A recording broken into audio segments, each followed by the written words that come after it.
हरे राम राम राम हरे हरे, हरे कृष्ण कृष्ण कृष्ण हरे हरे।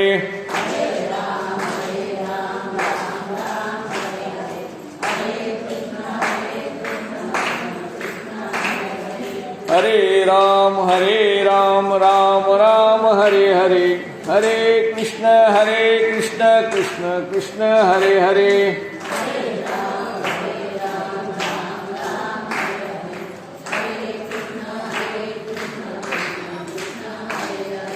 हरे राम राम राम हरे हरे, हरे कृष्ण कृष्ण कृष्ण हरे हरे।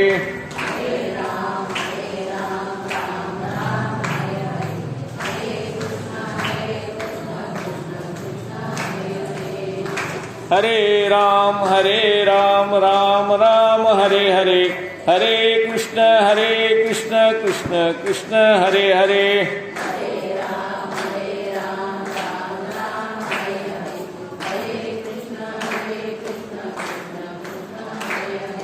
संत श्री सद्गुरू चूडामणी बालादास महाराज यांच्या पुण्यतिथी उत्सवाच्या निमित्ताने होत असलेल्या या हरिनाम सप्ताहामध्ये आज सेवेचा हा 5वा दिवस आहे। आज सेवेसाठी निवडलेला अध्याय भगवद्गीतेचा 17वा अध्याय आहे।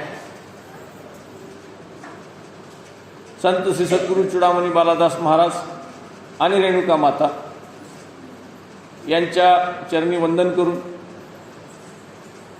आजच्या निरूपणाला मी सुरुवात करतो आहे। 17वा अध्याय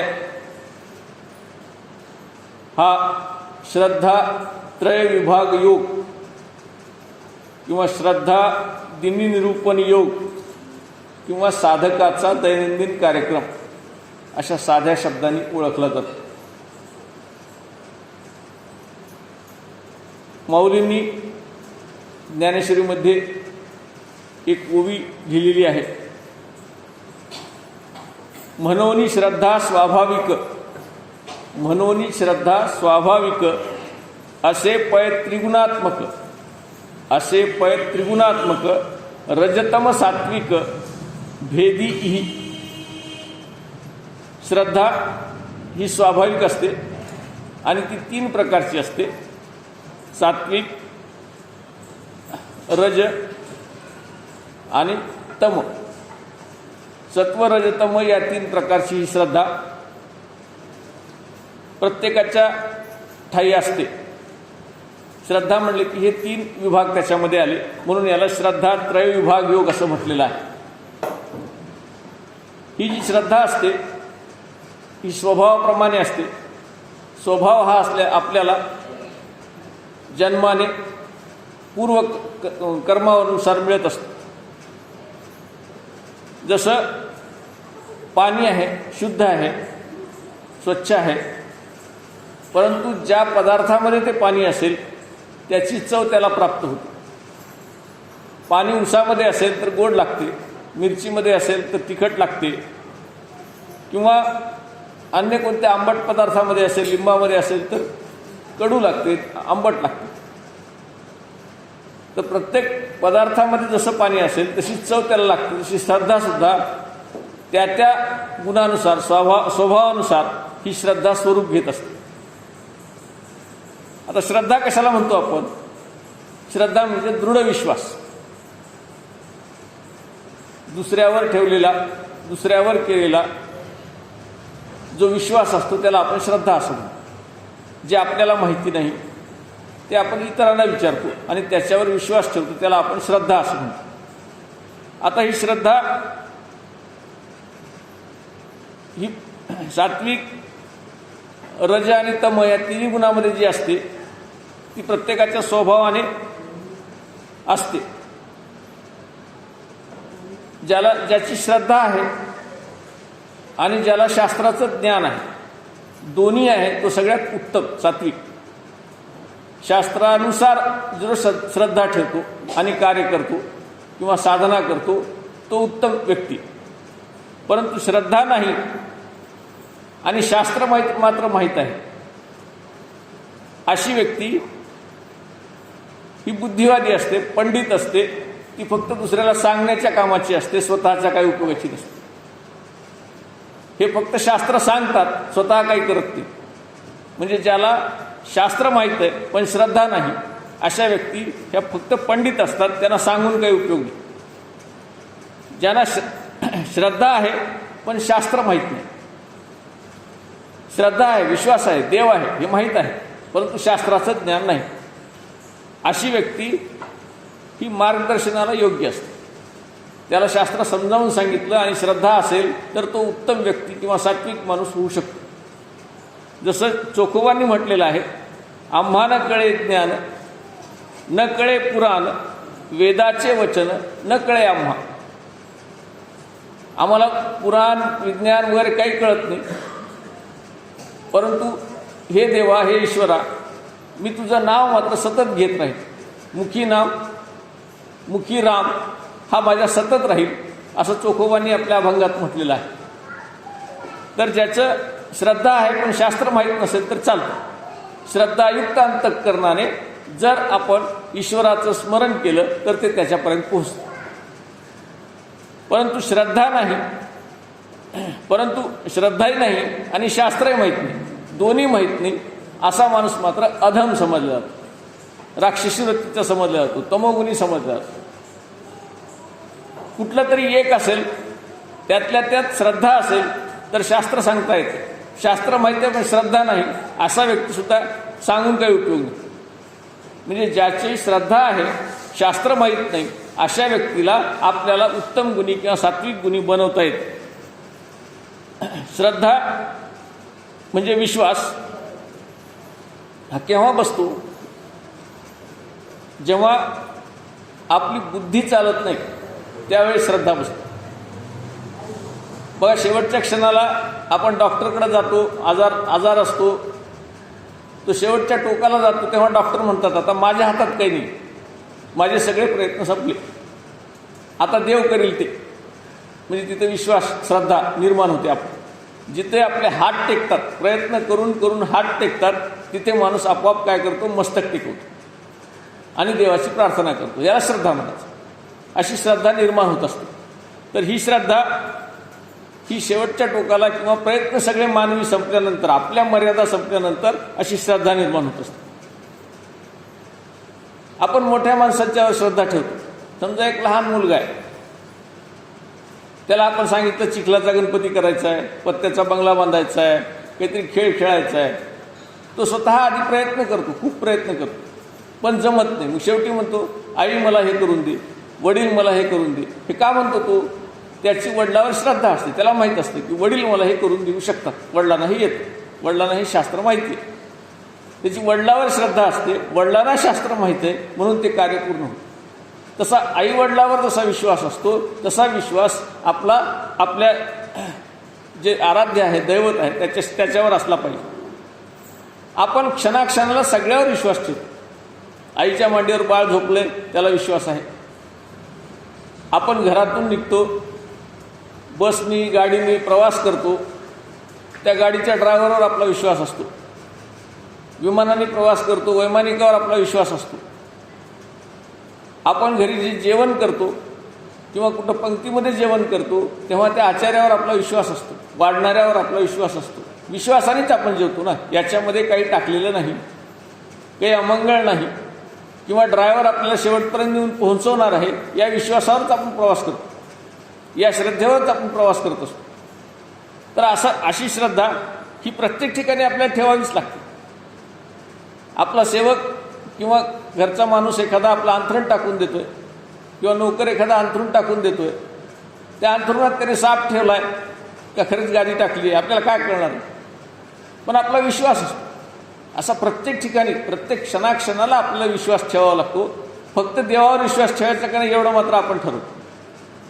आपण सगळीकडे विश्वास ठेवतो, पण देवावरचा विश्वास हा आपल्याला कुणीतरी सांगावा लागतो किंवा आपल्याला शेवटी आपले हातपाय थकावे लागतात आणि मग आपला विश्वास दृढ व्हायला लागतो.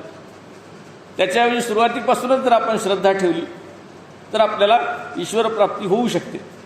म्हणून श्रद्धा असावी, प्रत्येकाची श्रद्धा असावी. पण श्रद्धेला शास्त्राचं अधिष्ठान असावं, शास्त्र माहीत असावं. आपण जी काही पूजा करतो आहोत, सत्यनारायण करतो आहोत, आपण जे काही दिवसभराचं कर्म करतो आहोत, हे आपण पूजा म्हणूनच करतो. पण हे करत असताना शास्त्राच्या आधाराने केलं तर ते अधिक श्रेष्ठ होईल. शास्त्राच्या आधाराशिवाय आपण काहीही करू शकत नाही. कुठल्याही गोष्टीला एक तज्ज्ञ किंवा शास्त्र लागतं. आपण साधी सायकल चालवायची असेल तर त्याचं शास्त्र माहीत असावं लागतं आणि त्याचा कोणीतरी इंजिनियर तज्ज्ञ आपल्याला मार्गदर्शन करायला असावं लागतं. आपलं कुठलंही काम करायचं असेल तर कुणीतरी आपल्या मदतीला असावं लागतं. त्या अध्यात्मामध्ये तेच काम ग्रंथ करतात किंवा संत करतात, दोन्हीपैकी एक. तर ग्रंथातून किंवा संताकडून शास्त्राचं ज्ञान हे घेतलंच पाहिजे. आपण जे करतो आहोत नुसतीच पोपटपंची करतो आहोत, आपण नुसतं वाचन करतो आहोत, आपण फक्त पूजा करतो आहोत, तर हे करतो आहोत ते बरोबर आहे की नाही किंवा याच्यात काय सांगितलं याचं ज्ञानसुद्धा आपल्याला महत्त्वाचं आहे. समजा डॉक्टरांनी औषध दिलंय प्यायचे, कशाचं दिले, का दिले, काहीतरी आपल्याला जो त्रास व्हायला तो त्रास दूर करण्यासाठी दिलेला आहे. त्या औषधाची थोडी तरी माहिती आपल्याला कशासाठी दिले हे तरी, त्यामध्ये काय आहे हे माहीत नाही. आपला विश्वास आहे डॉक्टरांनी आपल्याला औषध दिले, पण आपल्याला खोकल्याचं औषध दिलं आणि आपण तापीचं घ्यायलो असं जमेल का? नाही. तर जे औषध दिले ते कशासाठी दिले हे तरी माहीत पाहिजे. तसं शास्त्रामध्ये आपल्याला आपण जे करतो आहोत ते बरोबर आहे का नाही हे सांगण्यासाठी शास्त्र आहे. म्हणून आपलं कार्य किंवा आपली साधना ही बरोबर चालावी याच्यासाठी शास्त्राचं मार्गदर्शन हे अत्यावश्यक आहे. म्हणजे ही जी साधकाची नित्यक्रिया आहे ती क्रिया करत असताना काही गोष्टीचं पथ्य पाळावं लागतं. कुठल्याही गोष्टीला शास्त्र लक्षात ठेवा. समजा तीर्थयात्रेला जायचं त्याचं सुद्धा शास्त्र आहे. कधी जावं, कधी जाऊ नये, तिथे गेल्यावर काय करावं, चंद्रभागे स्नान कधी करावं, कसं करावं, ह्या सगळ्या प्रत्येक गोष्टीचं शास्त्र. उगी जायचं नाही यायचं असं नसतं. म्हणून प्रत्येक गोष्टीचं शास्त्र आपल्याला माहीत असण्यासाठी संतांचं मार्गदर्शन किंवा ग्रंथांचं मार्गदर्शन या दोन्हीचं मार्गदर्शन घ्यावं लागतं.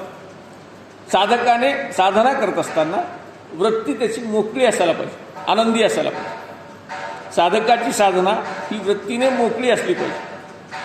आणि दुसरी त्याचं वर्तन हे बद्ध असलं पाहिजे. वर्तन हे बद्ध असलं पाहिजे म्हणजे काय, त्याला जे काही नियम दिलेले आहेत त्या नियमांचं पालन केलं पाहिजे. पूजा करताना धूत वस्त्र असावं, सोवळं असावं, कपाळाला गंध असावं, पाया कसं पडावं, स्त्रियांनी कसं पाया पडावं, पुरुषांनी कसं पाया पडावं, प्रत्येकाचं शास्त्र लक्षात ठेवा. या प्रत्येक गोष्टीला एक प्रकारचं शास्त्र असतं. हे सगळं आपल्याला माहिती असायला पाहिजे आणि हे ग्रंथातून आपण माहीत करून घेतलं पाहिजे. म्हणजे वर्तनाची बद्धता ही असायला पाहिजे. आणि तिसरं आहे नियमितता असली पाहिजे, सातत्य असलं पाहिजे. पूजा ह्या गुरुवारी केली, पुढच्या शुक्रवारी केली, त्या मंगळवारी केली, रविवारी केली असं नाही. मनात येईल तेव्हा उठलं, मनात येईल तेव्हा पूजा केली, मनात येईल तेव्हा झोपलं, आता झोपता झोपता थोडी पूजा करू असं नाही. प्रत्येक गोष्टीला एक शास्त्र. सकाळी उठल्यानंतर आपण पहाटे उठावं, स्नान करावं, शुचिर्भूत व्हावं, धूतवस्त्र किंवा सोवळं घ्यावं, पाणीसुद्धा शुद्ध स्वच्छ बाजूला ठेवलेलं असावं. ह्या सगळ्या गोष्टीचं उदबत्ती असावी, फुलं असावीत, हा प्रसाद असावा, नैवेद्य असावा. ह्या सगळ्या गोष्टी आपल्यासोबत असल्या आणि हे घेतल्यानंतर ह्या शास्त्राप्रमाणे आपण पूजा केली आणि सातत्याने केली, रोज केली, नियमित केली. नामसुद्धा घ्यायचं तर नियमित घ्यावं लागतं, जप करायचं नियमित करावं लागतं. कधी केला कधी नाही आपल्या सवडीप्रमाणे असं नाही. सातत्याने आपण जर केलं, वृत्ती मोकळी ठेवून केलं आणि नियम पाळून केलं तर ती श्रद्धा ते फळ आपल्याला फळ देऊ शकते. जसं नदी आहे, नदीला सुद्धा कसं आहे की बाजूने बांध आहे, नदी काठामधून वाहते. तिला आपण नाहीतर काठामधून वाहत नसेल तर तिला नदी म्हणतच नाही आपण. दोन काठाच्या मधून वाहते म्हणजे तिला काहीतरी बंधन आहे, दोन्हीकडून बंधन आहे. ते बंधन ती पाळते म्हणून नदी पवित्र, म्हणून ती नदी आहे. तसं आपण साधना करताना सुद्धा काही बंधनं पाळावी लागतात. जेवून पूजा करावी का न जेवता पूजा करावी, खाऊन पूजा करावी न करावी, हे सगळं आपल्याला नियम माहीत पाहिजे. सत्यनारायण बसताना कसं बसावं, यात्रेला जाताना कसं जावं, या सगळ्या गोष्टीचं ज्ञान आपल्याकडे असलं पाहिजे. आणि त्याच्यासाठीच ग्रंथ असतात. ग्रंथ हे फक्त पाहण्यासाठी, वाचण्यासाठी, पारायणासाठी नाही, तर पारायणामधून आपल्याला काही शिकायचं आहे. त्याच्यातलं मधलं ज्ञानसुद्धा आपल्याला असलं पाहिजे. आणि आपण जर सरावाने हे करत गेलो, रोज करत गेलो तर काही विसरत नाही किंवा आपल्याला त्रास होत नाही.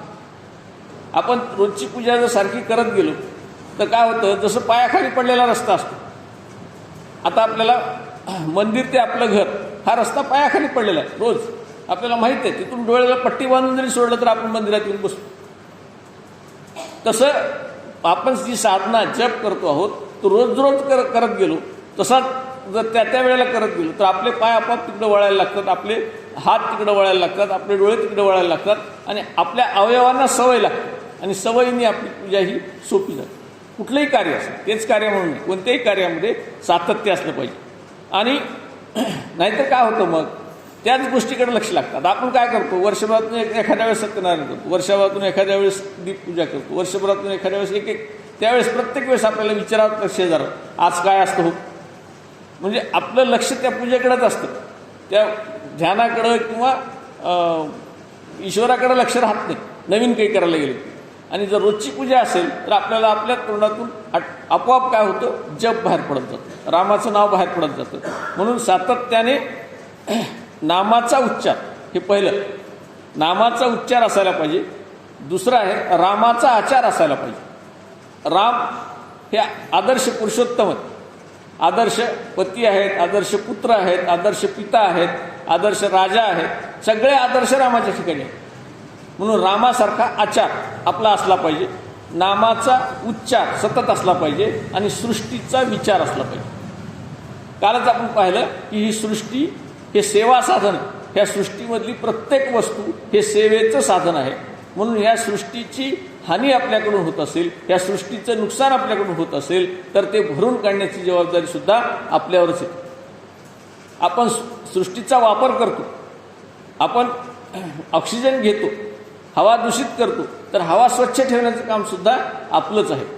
म्हणून रामाचा आचार, नामाचा उच्चार आणि सृष्टीचा विचार हा सातत्याने केला की आपलं जीवन सफल झालं. म्हणून आपण जन्मतः आपल्याला काही गोष्टी ज्या प्राप्त होतात त्यातली पहिली गोष्ट आहे आपलं शरीर. देह दिला देवाने आपल्याला, हे शरीर असंच सांभाळायचं आहे, जसं देवाने दिलेलं आहे असंच देवाने आपल्याला कशासाठी दिलं त्याचा विचार करून सांभाळायचा आहे. हे ईश्वर प्राप्तीसाठी दिलेलं आहे, देवाशी एकरूप होण्यासाठी दिलेलं आहे, आत्मा ओळखण्यासाठी दिलेलं आहे. फक्त जन्म घेणे आणि मरणापर्यंत वाट पाहणे याच्यासाठी दिलेलं नाही. काहीतरी आपल्या हातून धार्मिक आध्यात्मिक चांगलं कुठलं तर कार्य व्हावं याच्यासाठी दिलेलं आहे. आणि म्हणून आपण या एवढ्या 84 लक्ष योनी पार करून आपल्याला जो मानव देह प्राप्त झाला आहे त्याचा उपयोग आपण त्या ईश्वर प्राप्तीसाठी किंवा ईश्वरासाठी करायचा आहे. आणि म्हणून ह्या ज्या 3 संस्था आपल्याला दिलेल्या आहेत, एक शरीर संस्था आहे, दुसरी समाज संस्था आहे. समाज, आपण ज्या समाजामध्ये वावरतो, आपण एकटे वावरतो का? नाही. आपण एकटे जगू शकतो का? नाही जगू शकतो. आपल्या भोवती काही माणसं आहेत, गावं आहेत, जग आहे, म्हणून आपण जगू शकतो, चांगलं राहू शकतो. एखादा मुलगा जर जंगलामध्ये वाढलेला असेल, त्याला काहीच माहिती नसेल तर त्याला बोलता येत नाही, त्याला काही ज्ञान नसतं, त्याला कुठली भाषा येत नाही, काहीच येत नाही. आपण ते मोगली वगैरे जे पाहतो ते आदिमानव, तशा प्रकारची आपलं राहणीमान राहिलं असतं. आपण जे आज व्यवस्थित राहतो ते केवळ समाजामुळे. म्हणून समाजाचं काही ऋण आपल्यावर आहे. आणि समाजामध्ये आपल्याला आईवडीलसुद्धा प्राप्त झालेत, गुरु प्राप्त झालेत, शेजारी प्राप्त झालेत. आणि ही अपार सृष्टी जी आहे आपल्या भोवती, हे घरं दारं झाडं पाणी सगळं जे काही नैसर्गिक प्राप्त आहे ह्या सगळ्यांचा उपयोग आपण करत असतो. म्हणून हे करत असताना, या सगळ्यांचा वापर आपण करत असताना ह्या सगळ्यांना आपण त्रास देतो किंवा त्यांची झीज करतो. शरीर वापरतो, शरीराची झीज होती की नाही? शरीर हळूहळू एकदम म्हातार होतं का? हळूहळू म्हातार होतं, हळूहळू अशक्त होतं. त्याचा वापर आपण आयुष्यभर करतो. समाज आहे, समाजाचा वापर आपण आयुष्यभर करतो आणि सृष्टीचा वापरसुद्धा आपण आयुष्यभर करतो. तर हा वापर करत असताना याचं काही देणं लागतं. ती झीज आपल्याला भरून करावी लागते. त्याच्यासाठी 3 प्रकार आहेत. एक आहे यज्ञ, दुसरा आहे दान आणि तिसरा आहे तप. शरीराची झीज भरून काढण्यासाठी यज्ञ, समाजाची झीज भरून काढण्यासाठी दान आणि तप हे तिसरं जे आपल्या सृष्टीचं किंवा शरीराचं झीज भरून काढण्यासाठी आपल्याला त्याचा उपयोग होतो. तर हे 3 जे दिलेले आहेत, 3 समाजाने आपल्याला देवाने दिलेल्या 3 गोष्टी या त्याला तशाच परत करण्यासाठी म्हणून आपल्याला हे तप करावं लागतं किंवा हे यज्ञ करावे लागतात. आणि त्याच्यासाठी संत कबीराने असं सांगितलं की देवा तू मला हे जे काही दिलेलं आहेस, मला जी चादर दिली आहेस, कबीर चादर नसतो, शेलावी नसते. म्हणून त्यांनी सांगितले की तू मला ही जी चादर दिलेली आहेस, चादर म्हणजे आपलं शरीर, हे जे दिलेलं आहेस ते मी जाताना तुला तसं देऊन जाणार, याच्यात काही मी म्हणजे बदल करणार नाही. जशाला तसं देऊन जाणार आहे म्हणजे लहानपणी जन्म तसंच देऊन जाणार नाही. जसं तू मला देत गेलास तसं मी तुला परत करणार. म्हणजे याचा वापर मी माझ्यासाठी नाही करणार, तर तुझ्यासाठी करणार, देवासाठी करणार आहे. पृथ्वी, आप, तेज, वायू याच्यापासून आपलं शरीर तयार झालं तर त्यांना तसंच परत देणार. जसं शुद्ध, निर्मळ, स्वच्छ तू मला दिला होतास तसंच मी तुला परत करणार आहे. म्हणजे आयुष्यभर त्याला कुठल्याही प्रकारचं दूषण लागू देणार नाही, अशा पद्धतीचं कबीर म्हणतात. म्हणून ही झीज भरून काढण्यासाठी जे आपण प्रयत्न करतो त्याला यज्ञ असं म्हणतात. झीज भरून काढण्यासाठी जे प्रयत्न करतात त्याला यज्ञ म्हणतात. आणि सृष्टी जी आपण वापरतो या सृष्टीमधून आपण घेतो, खातो, पितो, त्याला झिजवतो. झाड आपण तोडतो की नाही, काय काम पडलं की झाड तोडतो, फळं तोडतो, पानं तोडतो, सगळं तोडतो. तर याचा जो वापर आपण करतो ते किंवा घाण करतो, आपण आपल्या घरातला कचरा, शरीरावरचा कचरा, सगळीकडचा कचरा आपण बाहेर टाकतो की नाही, आपल्यामुळं कचरा होतो की नाही. जिथं माणसं राहतात तिथं कचरा होतो, घाण होते. जिथं माणसं राहतात तिथं कारखाने आहेत, जिथं माणसं आहेत तिथं काहीतरी निर्मिती आहे आणि प्रत्येक ठिकाणी काहीतरी घाण होते. तर ही घाण आपण केलेली आहे आणि ती दुरुस्त करायची जबाबदारी ही आपल्यावरच असते, स्वच्छ करायची जबाबदारी ही आपल्यावर असते. म्हणून कुठलीही गोष्ट वापरली की त्याचं शुद्धीकरणाची जबाबदारी आपल्यावर येते. आपण विहीर वापरतो, विहिरीचं पाणी वापरतो, तर ती विहीर स्वच्छ करणं हे आपलंच कर्तव्य. किंवा घर वापरतो, घराचं स्वच्छ करणं हे आपलंच कर्तव्य. परिसर वापरतो, परिसराचं स्वच्छ करणं हे आपलं कर्तव्य. आपण ज्या ज्या गोष्टींचा वापर करतो त्या त्या गोष्टींची स्वच्छता ही आपल्यावर असते. म्हणून आपण निर्माण करतो. आता आपल्याला कपडे लागतात, आपल्याला खायला प्यायला लागतं, हे सगळं निर्माण करताना सुद्धा बरीच झीज आपण या पृथ्वीची किंवा निसर्गाची करत असतो. जसं आपण आता आपल्याला अन्न पिकवायचं, जेवायला लागतं, आपल्याला अन्न पिकवायचं, तर अन्न पिकवण्यासाठी जमीन नांगरावी लागते. जमिनीच्या पोटामध्ये नांगर घुसवावंच लागतो आपल्याला. जमीन नांगरावी लागते, खत पेरावं लागतं, बी पेरावं लागतं, त्याला खुरपावं लागतं, त्याला पाण्याची व्यवस्था करावी लागते. हे सगळं करत असताना आपण ह्या सगळ्या वस्तू निसर्गातून घेऊन वापरतो. पाणी काय आपल्याजवळ नाही, जमीन आपली नाही, ती मालकीची वगैरे ही गोष्ट वेगळी, परंतु ही निसर्गाची देण.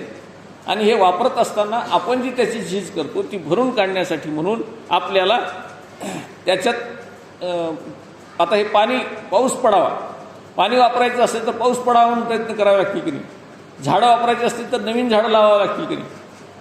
जर जी गोष्ट आपण वापरतो आहोत ती प्रत्येक गोष्ट आपल्याला नवीन निर्माण करावी लागते. म्हणून पाऊस पडायचा असेल तर झाडं लावणं आवश्यक आहे, किंवा पाण्याची वाफ होणं आवश्यक आहे, किंवा आहार जो आपण आहार घेतो किंवा खातो ती पण आपल्या शरीराची झीज आहे. लक्षात घ्या, आपल्याला जेवावं का लागतं, तर आपल्या शरीरातली ऊर्जा आपण वापरलेली आणि नवीन ऊर्जा निर्माण करण्यासाठी आपल्याला जेवावं लागतं, किंवा झोप घ्यावी लागते. झोप का घ्यावी लागते, जर आपण झोपलत नाही तर काम करू शकत.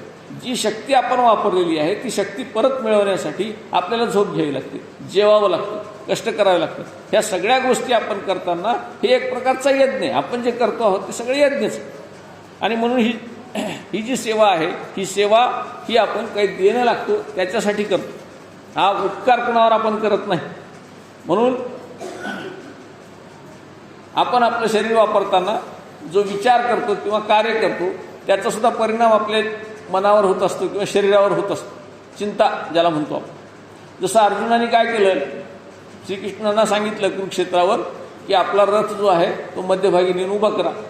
आणि कौरव सैन्यापुढे तो उभा केला तेव्हा लक्षात आलं की आपल्या समोर जे आहेत ते सगळे आपले नातेवाईक आहेत, गुरु आहेत, आजोबा आहेत, पंतोबा आहेत, सगळे आपले जवळचे नातेवाईक, आपण त्यांना मारतो आहोत. हा विचार डोक्यात आला. बघा, एक विचार डोक्यात आला आणि तो गर्भगळीत झाला. गांडीव धनुष्य हातातून गळून पडलं, त्याला मोह झाला. म्हणजे विचार असा आला की माणसाच्या शरीराची सुद्धा हानी होत असते आणि ती भरून काढण्यासाठी किंवा त्या विचारांनी जे आपल्या मनावर परिणाम होतात, संस्कार होतात, त्याचा परिणाम हा आपल्यावर कायम राहत असतो. हा विचारांचा परिणाम, हेतूचा परिणाम हा कायम राहत असतो.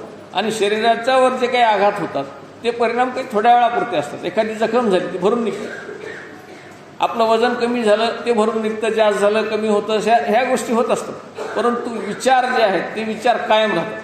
आपण झोपेतून उठतो आपलं शरीर जशा तसं आपल्याला मिळतं, विचार जशा तसे मिळतात. परंतु चिरनिद्रा ज्यावेळेस घेतो आपण, ज्यावेळेस चिरनिद्रा स्मशानात जातो, त्यावेळेस पुनर्जन्म ज्यावेळेस मिळेल आपल्याला, त्यावेळेस काय होतं की मागचे जे विचार आहेत आयुष्यभर केलेले, ते विचार स्वभाव म्हणून आपल्याला पुढे मिळत असतात. मग आपला जो स्वभाव आहे, कुणाचा रागीट आहे, कुणाचा मायाळू आहे, कुणाचा हावरा आहे, वेगवेगळे प्रकारचे स्वभाव आपण पाहत असतो. हे सगळे स्वभाव का प्राप्त झाले?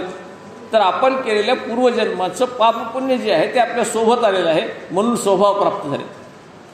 म्हणून ते आपला स्वभाव हा आपल्या पूर्वपुण्यावर अवलंबून असतो. आणि हा स्वभाव ही पूर्वजन्मीची ठेव आपल्यासोबत आलेली असते, बाकी काही येत नाही. शरीर जातं निघून, परंतु विचार आपल्यासोबत येतात, म्हणून आपले विचार असे तयार होत असतात. म्हणून ही जी श्रद्धा आहे, सात्विक असो, राजस असो, तामस असो, ही श्रद्धा ही कशा प्रकारची असते? सात्विक श्रद्धा जी माणसं धार्मिक कार्य करतात, पूजा अर्चा करतात, देवाची पूजा करतात, देवाला मानतात, त्याला आपण सात्विक श्रद्धा असं म्हणतो. ज्याची देवावर श्रद्धा आहे ती सात्विक श्रद्धा. ज्यांची देवावर नाही, राक्षसावर, यक्षावर श्रद्धा आहे, त्याला राजस म्हणतात. त्याला काहीतरी पाहिजे असतं. अशा राक्षसी श्रद्धेला देवीची पूजा करत नाही. देवीचा जो राक्षस आहे त्याच्या शेजारी देवीने मारलेला, त्याची पूजा करणारे लोक बरेच आहेत. त्याच्यासाठी नैवेद्य म्हणून येतात आणि आपणच खातात. असं राक्षसांची पूजा करणारे जे आहेत त्याला राजस म्हणतात. आणि भूतप्रेत रात्री 12 वाजता उठून स्मशानभूमीत जाऊन जे काही आरत्या करत बसतात, ते भूतप्रेताची पूजा करणारे हे तामस आहे. अशी वेगवेगळी ज्याची म्हणजे श्रद्धा कशी आहे आता लक्षात घ्या. उसात गेला तर गोड आहे, मिरचीत गेला तर तिखट आहे. तसं ज्याच्यामध्ये जे पाणी गेलं तसं स्वभाव आपला कसा झाला त्याच्याप्रमाणे आपण पूजा करत असतो. एखादा व्यक्ती धार्मिक असतो, जन्मतःच धार्मिक असतो, ते आपोआपच त्याच्यावर झालेले संस्कार आणि त्याचा स्वभाव हा राजस सात्विक असतो, कारण तो धार्मिक असतो, देवाला मानणारा असतो. देवाला न मानणारे राक्षसाला मानतात, आणि राक्षसाला मानणारे हे राजस स्वभावाचे असतात. आणि भूतप्रेताला मानणारे हे घोर तपश्चर्या करणारे. घोर म्हणजे जी आपल्या आवाक्यातील तपश्चर्या नाही, एका पायावर उभं राहणं, उलटं टांगणं, वेगवेगळे प्रकार करतात. हठयोग वेगवेगळे प्रकार करतात, ज्या अघोरी तपश्चर्या आहेत. अशा अघोरी तपश्चर्या करणारे जे लोक आहेत ते तामसी वृत्तीचे असतात. म्हणून सात्विक श्रद्धा असणं हे आवश्यक आहे. सात्विक श्रद्धेसाठी यज्ञ करावे लागतात. यज्ञ म्हणजे स्वकर्तव्य. आपण जे करतो आहोत, आपल्या वाट्याला जे काम आलेलं आहे ते काम आपण प्रामाणिकपणे करणं, ईश्वर साक्षी ठेवून करणं, ईश्वरासाठी करणं, यालाच आपण सात्विक श्रद्धा असं म्हणतो. आणि राजस श्रद्धा जी असते किंवा राजस्तप जे असतं ते कसं असतं, तर ते करतात परंतु केलेलं लगेच गातं. लगेच तो मोठेपणा, मी पूजा करतो, मग ते सगळ्यांना डमडम वाजवून सांगणार मी पूजा करतो, मी दान करतो, मी काहीतरी धार्मिक कार्य करतो, मी यात्रेला जातो, मग मोठं गंध लावून, फोटो लावून, सगळीकडं सांगून, अशा पद्धतीनं आणि फलाशा ठेवून. म्हणजे हे करत असताना मी आज पूजा केली तर मला काहीतरी मिळालं पाहिजे, मी तीर्थयात्रा केली मला काहीतरी मिळालं पाहिजे, मी आज एवढं दान केलं मला काहीतरी मिळालं पाहिजे, ही मिळालं पाहिजे ही जी भावना आहे त्याला म्हणायचं राजस्तप. आणि तिसरं आहे तामस, ज्याच्यामध्ये शास्त्राचा आधार घेतला जात नाही, जे दान केलं जातं ते सत्पात्री केलं जात नाही, जे मंत्र म्हणले जातात ते कुठल्या शास्त्रात नसतात, कुठले तरी रिम झिम शिम शिम काही मंत्र म्हणतात. आणि श्रद्धा रहित कुठल्याही प्रकारची म्हणजे देव आहे याची जाणीवच नाही, अशा प्रकारचे जे कार्य करतात, पूजा करतात, ते लोक हे तामस वृत्तीचे आहेत. म्हणून उपवास जर अघोरी केला, उपवास करा, कोणाबद्दल हे नाही, उपवास करावा, देवाच्या नामस्मरणासाठी करावा, थोडी भूक लागली की माणसाला देवाची आठवण येते म्हणून उपवास करावा, हे ठीक आहे. परंतु अघोरी जर करत असाल तर ते अध्यात्म नाही. फक्त देवाची आठवण व्हावी एवढ्यासाठी उपवास करायचा. उपवास हा आपल्या शरीरासाठी असतो, लक्षात ठेवा. आपण जो उपवास करतो तो आपल्या शरीरासाठी करतो. शरीर स्वच्छ राहावं, शुद्ध राहावं, आपली पचनसंस्था चांगली राहावी, आपलं शरीर चांगलं सुदृढ राहावं, याच्यासाठी अधूनमधून उपवास करायचा असतो. परंतु उपवास करत असताना खऱ्या अर्थाने या उपवासाच्या निमित्ताने आपल्याला देवाची आठवण व्हावी, हा त्याचा खरा उद्देश आहे. आणि असा उपवास करावा. दान करायचे, तर दान करत असताना आपण कुणावर तरी उपकार करतो आहोत ही भावना अजिबात ठेवायची नाही. दान हे उपकार नाही, आपण ज्यांचं घेतलेलं आहे त्यांना परत करतो आहोत. लक्षात ठेवा, आपण समाजाचं काही देणं लागतो म्हणून आपण दान करतो. आपण गोरगरिबांचं काहीतरी देणं लागतो म्हणून त्यांना आपण दान करत असतो. देवाने आपल्याला दिलेलं आहे ते कुणाला तरी द्यावं लागतं म्हणून आपण दान करत असतो. म्हणून आपण कर्जफेड करतो, कुणावर उपकार करत नाही. म्हणून दान करताना ही भावना कधीही राहू नये की मी दान करतो आहे म्हणजे काहीतरी पुण्य कमवण्यासाठी, काहीतरी आपल्याला चांगलं व्हावं, काही मिळावं याच्यासाठी करतो आहे, अशी कुठलीच अपेक्षा. असं म्हटलं जातं का आपल्या ह्याच्यात की उजव्या हाताने केलेलं दान डाव्या हाताला कळू नये. इतक्या सहजपणे दान करता आलं पाहिजे, त्याला दान म्हणावं. आपण जे काही आज सुदृढ आहोत ते कशामुळे आहोत? आपल्या आईवडिलांचे पहिल्यांदा आपल्यावर उपकार आहेत, आपल्या गुरुचे आपल्यावर उपकार आहेत, समाजाचे आपल्यावर उपकार आहेत. आपल्याला सगळ्यांनी, आपण कपडा आपण तयार करतो का? नाही. कुणीतरी समाजातल्या माणसांनी कपडा तयार केला म्हणून आपल्याला तो घालायला मिळतो. कुणीतरी अन्न तयार केलं शेतकऱ्यांनी म्हणून आपल्याला ते खायला मिळतं. कुणीतरी झाडं लावलेली आहेत म्हणून फळं खायला मिळतं. असं सगळ्या समाजाचं आपण देणं लागतो म्हणून आपण दान करत असतो आणि त्याला आपल्याला ती समर्थता प्राप्त होत असते. म्हणून आपण देत राहिलो, आपण जर काही करत राहिलो तरच ह्या समाजामध्ये समता येईल. म्हणजे एखाद्याकडं आहे त्याने नाही त्याला दिलं, जसं नदी वाहते, नदी वाहत असताना कशी वाहते? उन्हाळ्यामध्ये कोरडी असते, लक्षात घ्या. पावसाळ्यामध्ये पूर येतो, पावसाळ्यामध्ये पूर आला की नदी वाहायला लागते. नदी वाहायला लागते तेव्हा रस्त्यात जेवढे खड्डे येतील ते सगळ्या खड्ड्यांना काय करते? ती भरून काढते, सगळ्याला समान पातळीवर आणते. म्हणून ज्याच्याकडे आहे त्याने नाही त्याला दिलं की आपोआप काय होतं? समता येते. समाज हा समान पातळीवर यायला. मग समाज जर समान पातळीवर आणायचा असेल तर दान केलं पाहिजे आणि ते निरपेक्ष दान केलं पाहिजे. कुठल्याही अपेक्षा न ठेवता दान केलं पाहिजे. आणि जिथे कुठं कमी आहे तिथं तिथं मी आहे असं म्हटलं पाहिजे. जिथे कमी तिथे मी. म्हणजे आपल्याकडं शरीर बल असेल तर शरीर बलाचं दान करा. म्हणजे आपण शरीर बलाचं दान कसं करू शकतो? जिथं कुठं आपल्याला कष्ट करून काही मदत करता येते तिथं आपण कष्ट करून मदत करू शकतो. आपल्याकडे पैसा असेल तर पैसा देऊ शकतो, आपल्याकडे अन्न असेल तर अन्न देऊ शकतो. आपल्याकडे जे जास्त आहे. आणि विषाची व्याख्या करताना असं सांगितलेलं आहे की विष हे कशाला म्हणायचं? जे आपल्याकडं गरजेपेक्षा जास्त असतं ते विष असतं. आपल्याकडे जेव्हा गरजेपेक्षा जास्त गोष्टी यायला लागतात त्यावेळेस ते विष व्हायला लागतं. म्हणून गरजेपेक्षा जास्त आपल्याकडे काही असेल तर ते आपण देत गेलं पाहिजे. म्हणजे ज्यांच्याकडं नाही त्यांना मिळतं आणि आपलं कमी होतं आणि या दोन्ही समान पातळीवर येतं. म्हणून समता आणण्यासाठी, काही नुकसान भरून काढण्यासाठी आपल्याला द्यायची किंवा उदारवृत्ती ही बाळगावी लागते. धन आपल्याकडं आहे. संत तुकारामांच्या सारखं, संत सावतामाळीसारखं सगळं देऊन आपण बसू शकत नाही. आपण संत नाही. परंतु आपल्याकडे